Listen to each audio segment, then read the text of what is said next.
సందర్భంలో చెప్పడం జరిగింది, మీరు ముస్లిం అని. అయితే ఈ కథ రాస్తున్నప్పుడు అంటే మ్యాక్సిమం దాని గురించి బాగా తెలియాలి కదా, అది ఎలా రీసెర్చ్ చేశారు, ఏంటి అసలుకి శివుడి గురించి పర్టికులర్గా? అంటే దీంట్లో చూస్తుంటే ట్రైలర్లో టెర్రరిజం, దాంతోపాటు ఇండియా, పాకిస్తాన్, చైనా ఇలా అంతా ఉంది, అది ఓకే, అందరికీ తెలిసింది. కాకపోతే పర్టికులర్గా వేరే మతం గురించి తెలియాలంటే కొంత ఉండాలి, అవగాహన ఉండాలి, దానిపై రెస్పెక్ట్ ఉండాలి. మీకు ఎలా అనిపించింది అసలు?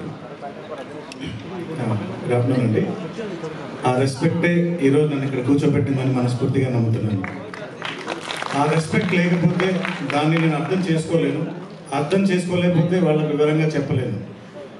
ఇందులో పేర్లు చెప్తున్నప్పుడు ఈ మహేశ్వరుడి కథ ఇంకో మహేశ్వరుడి దగ్గరికి వెళ్ళింది, మా ప్రొడ్యూసర్ గారు మహేశ్వర్ రెడ్డి మౌలి. అక్కడ నుండి అన్ని రకాలుగా తిరిగి ఈరోజు కంప్లీట్ చేసుకొని ఇక్కడ నిలబడున్నాం.